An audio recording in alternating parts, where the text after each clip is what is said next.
Bonjour à toutes et à tous et bienvenue pour un nouveau guide d'après-séance qui sera dédié à Godzilla X Kong, le nouvel empire, un titre certainement pensé par Disney, hein, je vous vois bande de petits coquinous. Et cette critique sera avec spoiler, tout simplement parce que le film est creux. Creux, terre creuse.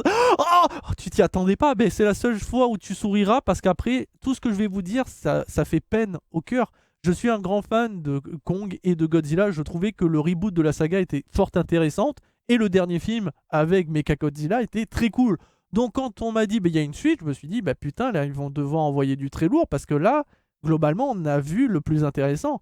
Godzilla, Kong et les êtres humains en train de s'affronter, le trio ultime, ceux qui peuvent détruire toute une terre avec leur puissance de feu.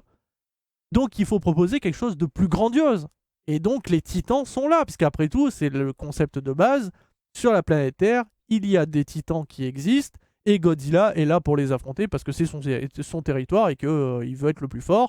Et pendant ce temps-là, il nous marche dessus, parce qu'on est des fourmis pour lui, mais il s'en fout de nous, il n'est pas là pour nous tuer. Lui, ce qu'il veut, c'est juste récupérer son territoire, et faire une sieste de temps en temps, avant d'aller péter la gueule d'un autre titan. Je pensais que ça allait dans ce sens-là, d'avoir une réunification de plein de titans, pour affronter Godzilla et Kong, qui se réunissent une dernière fois et peut-être même mourir au combat, mais pour protéger les humains. Il y avait un truc tellement cool, mais non. Non. 4 scénaristes se sont dit que ça c'était de la merde et que ça serait mieux de développer la Terre creuse. Oui, mais bon, c'est la Terre creuse, c'est creux et qu'est-ce qu'il y a à raconter? Ben, tu sais, Kong, bon, tu sais déjà tout sur Kong, donc c'est pas lui qu'on va développer. Mais il aura plus de développement parce que c'est lui qu'on verra quasiment du début jusqu'à la fin. D'ailleurs, je sais même pas pourquoi on a dit Godzilla X Kong. C'est en fait c'est Kong X Godzilla. Godzilla est ultra secondaire. On le voit à peine. Il fait que dormir, se battre un peu et changer de couleur parce que il gagne en puissance. Petit clin d'œil. Donc tu te dis ça va être utile pour la fin. Ah, naïf que tu es, c'est juste pour le fan service, hein, ça sert à rien. Hein. Littéralement rien. Donc Godzilla inutile. Donc on développe la Terre creuse. Et oui, on apprend qu'effectivement, Godzilla, il a fait des trucs avant, tout ça, tout ça. Ok. Et après, il y a les humains. Ah, les humains. Tout est décevant. Voilà, je peux pas rentrer plus dans les détails parce que j'ai dit, je veux spoil, mais là, j'essaye de faire tant bien que mal une petite partie sans spoil pour peut-être vous donner envie. Mais qu'est-ce qui vous donne envie là? Hein? Ça vous donne envie de savoir qu'on a un nouveau Brian Tyree Henry qui reprend son rôle de Bernie? De savoir qu'il est utile sur 2 heures de film? 1 minute? Scénaristiquement parlant, je parle. Ah, il est utile. Il apporte son aide qui va faire avancer le scénario. Alors oui, il aurait pu envoyer un mail, un fax, une vidéo WhatsApp pour expliquer le truc, mais il est au moins utile. Mais après ça, on le prend, on le met jusqu'à la fin du film en tant que comic relief. Wouh! Et vous allez pas rire une seule fois parce qu'il n'est pas drôle. Parce qu'il n'y a rien de drôle à tout ce qui arrive. Le jeu d'acteur est souvent catastrophique, surtout pour Kylie Hott qui joue Ria, la fille de l'héroïne principale, entre guillemets. Elle sert à rien aussi. Enfin, si elle sert pour d'autres raisons très cheloues parce que elle est liée à bien plus que ça. Et voilà. Après, je pourrais vous parler des CGI qui sont peut-être le gros point fort de ces films-là où on veut en prendre plein les yeux et plein les oreilles. On veut que ça soit spectaculaire. On veut voir des villes rasées. On veut voir Godzilla, tout ça, les écailles. Eh bah, c'est réussi. Parfois, c'est ultra raté. Même sur Godzilla. Le pire étant, vous l'avez tous vu dans la bande-annonce, le petit singe qu'on va voir énormément et qui est dégueulasse du début jusqu'à la fin. Là, les CGI sont ratés. Mais vraiment ratés, il est moche. Donc, il nous reste quoi? Le grand méchant. Donc, vu qu'on n'a plus Mechagodzilla, il nous reste que les titans. Donc, un énorme titan. Un truc tellement titanesque qui pousse Godzilla à gagner en puissance et qui va pousser Kong à, encore une fois, s'allier à son pire ennemi. Parce que Godzilla est quand même, reste son pire ennemi. Il sait que pour l'affronter et peut-être potentiellement le vaincre, il n'est pas encore assez fort. Donc, le méga titan. Ah non, non. C'est un vieux méchant tout ridicule. Le look raté. Et encore, en vrai, moi je pensais qu'il allait l'exploiter au vu du design pour faire un parallèle avec les êtres humains, vu que ça ressemble un petit peu à des hommes de Néandertal, tout ça. Il y a un look un peu... Moi je pensais... Voilà, et qu'ils allaient montrer qu'au final, même dans la Terre creuse, les monstres sont aussi humains quelque part et font les mêmes problèmes au niveau de l'écologie, ils rasent tout ça. Mais non, ça c'était dans ma tête. Sinon, non, le truc se fait battre au bout de 3 minutes dans un combat ridicule qui est très mal filmé parce que même la technique est décevante. On aurait pu faire comme Michael Bay avec ses Transformers, filmer de très près pour montrer toute la démesure et qu'on ne voit pas forcément les créatures à taille réelle, mais que juste qu'on essaye de le montrer par le biais d'éléments de décor avec une énorme montagne, un énorme bateau comme dans Pacific Rim. Non, c'est soit filmé de très loin pour montrer juste la taille, soit de très près, mais ça va être cuté très rapidement pour éviter que tu savoures un peu trop le combat. Comme d'ailleurs les quelques titans que vous allez croiser, vous les verrez 1 ou 2 minutes à tout péter. Bref, il n'y a rien à se mettre sous la dent. Ce film, c'est du full remplissage, il ne raconte rien. Et son principal problème, et qui fait que ce film est mauvais, mais il n'arrive pas au bon moment. Il arrive après Kong versus Godzilla. Celui-ci, en fait, ce film-là que je vous parle, aurait dû arriver avant, et Kong versus Godzilla après. Et là, à ce moment-là, c'était parfait. Comme ça, ce Godzilla X Kong aurait mis en avant Godzilla, son lore, pour développer beaucoup plus la Terre creuse, pour montrer qu'en fait il y a eu une vie, que peut-être il y a eu ci, il y a eu ça, machin, des trucs, et que derrière, nous avons le combat ultime et final avec Godzilla, Kong et le Mecha Godzilla créé par les humains. Et voilà, c'était parfait.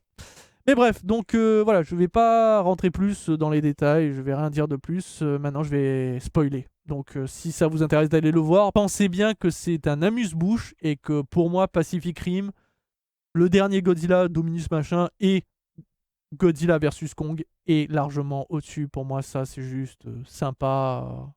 Et encore, ça, c'est limite. Bref, maintenant, pour la réalisation, on retrouve Adam Wingard, qui était l'homme derrière Death Note de Netflix, et du coup, Kong versus Godzilla. Mais il est aussi scénariste, avec 3 compères, Simon Barrett, Terry Rodzio et Jeremy Slater. Ces 4 gars se sont dit, comme on n'a rien à raconter, on va faire en sorte que la civilisation qu'il y avait dans Kong Skullland, là, ceux qui protégeaient Kong, ou en tout cas que Kong protégeait entre guillemets, voilà, face à d'énormes créatures dégueulasses, eh bien, sont aussi dans la Terre creuse et vivent dans la Terre creuse normalement et ont des capacités psychiques, ils peuvent parler par télépathie. Pas expliquer comment, mais voilà. Et en plus, ont la capacité de pouvoir changer la gravité grâce à un caillou. Et ça leur sera plus ou moins utile pour le combat final, pour, on va dire, entre guillemets, éviter que le grand méchant, donc l'espèce de singe ridicule, puisse aller sur la terre ferme. Parce que eux, ils sont là pour l'en empêcher. Et comme ils savent qu'ils n'ont pas la puissance pour, ils appellent Godzilla grâce à des signaux qui, en fait, permettent de dire à Godzilla, mec, il faut que tu viennes dans la Terre creuse, c'est la merde, mine-toi le cul parce que là, la menace grandit. Et là, on va découvrir que dans la Terre creuse, en fait, il y a plusieurs couches et qu'elles sont en train de de s'ouvrir entre elles et d'avoir des passages. Et ce qui va faire qu'un des singes, un des nouveaux singes, les méchants, va se libérer. Et moi, je me suis dit à ce moment-là, donc celui-ci va soit découvrir le chemin pour aller sur la terre ferme, soit c'est lui le grand méchant, ou alors c'est un sbire et va contacter son chef pour dire il y a plusieurs chemins, ça y est, on peut aller au-delà de notre terre à nous et d'aller dans une autre couche, et pourquoi pas dans la couche ultime. Même pas. Non, le mec il s'est barré, on l'a plus jamais revu, d'ailleurs on sait même pas où il est, et certainement que ce sera peut-être le grand méchant pour la suite. Mais on va donc à ce moment-là découvrir le vrai méchant, celui qui est pour l'instant enfermé dans la couche peut-être la plus basse, ou en tout cas une des couches basses, près d'un volcan. On ne sait pas pourquoi il est près d'un volcan, et il force son armée à récupérer des cailloux. Ils construisent pas un palais, un énorme royaume. On les voit pas, par exemple, se balader pour déforester à tout va et récolter les ressources et piller encore et encore et s'avancer. Non. Tu vois juste 2-3 singes se balader pour récupérer un peu à manger et puis revenir dans le volcan, et ils dorment tous dans le volcan. Pour récupérer des cailloux qu'on ne sait pas ce que ça sert. Voilà, c'est le grand méchant. Et donc après, on voit le grand méchant que Kong peut défoncer littéralement, sauf que celui-ci a une arme secrète, il a un autre kaiju avec lui, qui est l'équivalent de Godzilla, mais de glace, mais un peu moins fort. Et d'ailleurs, c'est elle qui avait déclenché l'ère glaciaire, et c'est de là qu'on va comprendre que, bon, bah finalement, Kong ne peut pas affronter en réalité ce grand méchant qui pourrait péter la gueule, mais comme il y a l'autre, ça pose problème, donc il faut qu'il y ait Godzilla pour l'aider. Et donc, pendant ce temps-là, et c'est là tout l'effet comique de l'histoire, Godzilla va littéralement affronter d'autres titans pour gagner en puissance, dont absorber la puissance d'un des titans les plus dangereux apparemment, d'un des plus puissants radioactifs et tout, pour se transformer en Godzilla avec les ailerons roses.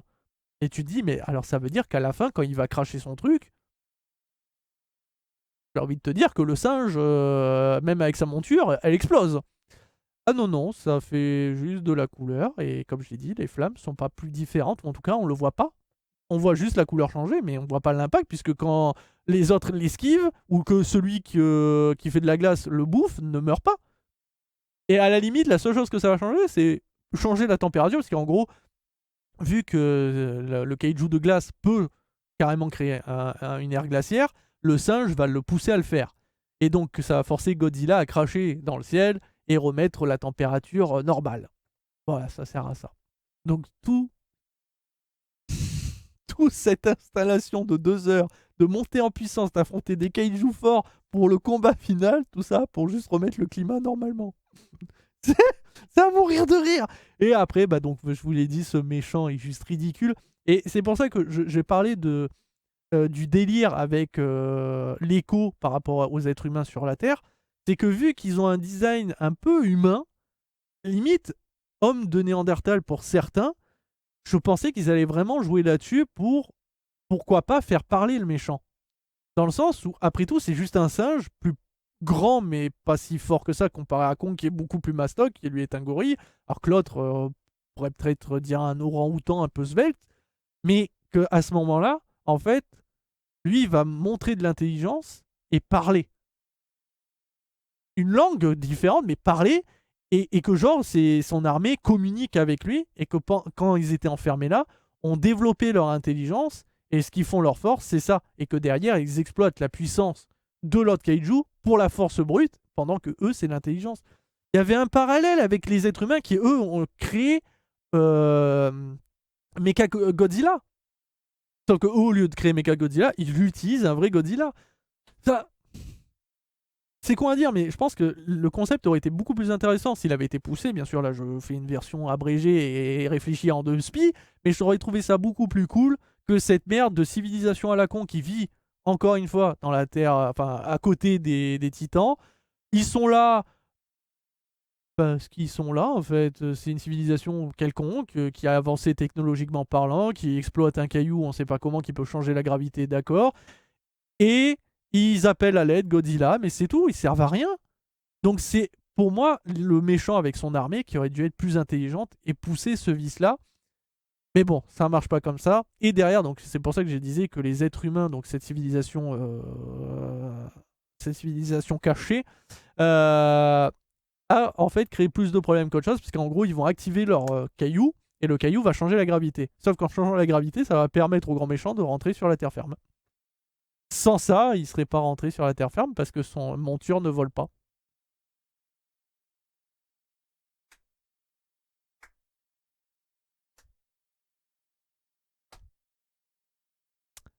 Voilà, voilà.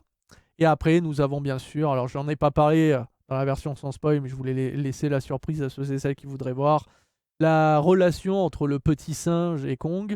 Je l'avais deviné, vous l'aviez tous deviné. Oui, il va devenir un peu un peu comme son fils, un peu son petit frère, ou en tout cas un membre de sa famille, puisque en gros, le petit singe va essayer de le trahir à plusieurs reprises parce qu'il a peur et qu'il voit la menace, donc il lui tend des pièges.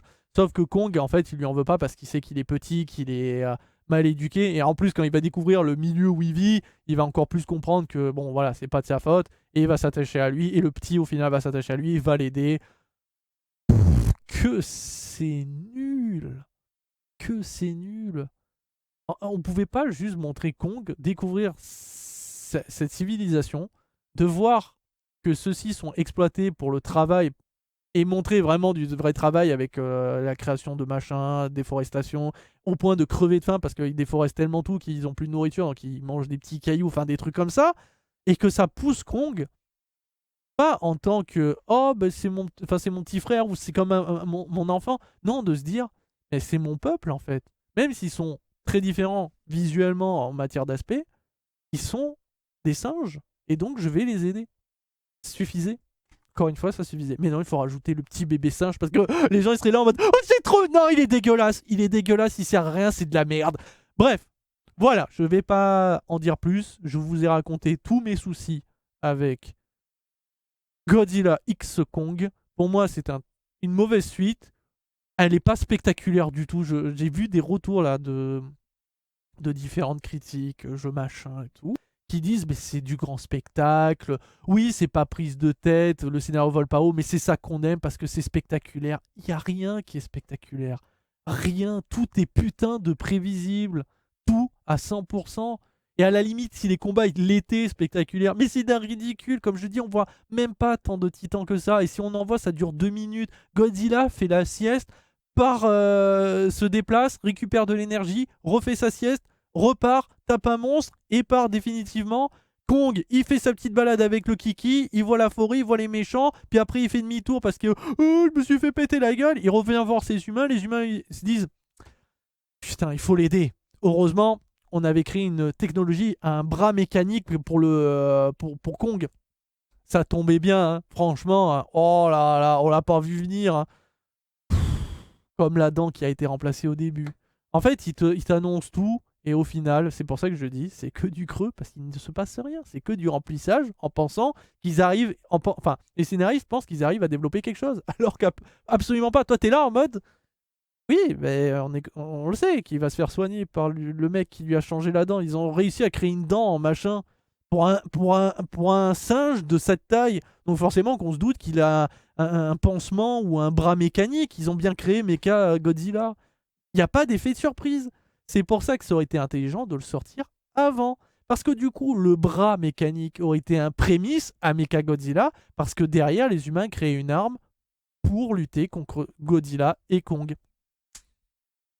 Tu sens qu'il sort pas au bon moment et pas de la bonne manière. Et ça aurait encore plus forcé le contraste enfin, ça aurait encore plus forcé, pardon, Kong à protéger la Terre creuse, protéger sa famille, enfin sa nouvelle famille, de Godzilla, ou de potentiellement les humains, ou d'un titan encore plus gros. Quelqu'un qui peut détruire aussi bien la terre ferme qu'avaler la terre creuse. Bref. C'est pour ça que je vais donner une très bonne note de 1 étoile sur 5. La seule étoile que je mettrai, c'est ça fait toujours plaisir de voir Godzilla, même s'il change uniquement de couleur, au moins c'est stylé. De voir Kong aussi. Mais c'est tout. Et c'est dommage parce qu'il y a de vrais designs de créatures. L'énorme papillon qui est très cool. L'espèce de serpent de mer qui va donner toute l'énergie à Godzilla était très stylé. Le crabe au début aussi est très cool, mais trop peu exploité, donc c'est pour ça que je mets qu'une étoile sur 5. C'est un film que je ne vous recommande pas. Si vous êtes resté sur la partie spoiler, vous aurez compris pourquoi. Mais voilà qui conclut cette vidéo. Je vous dis à très vite et à très bientôt pour toujours plus de vidéos, que ça soit sur Twitch ou YouTube. Ciao ciao les amis.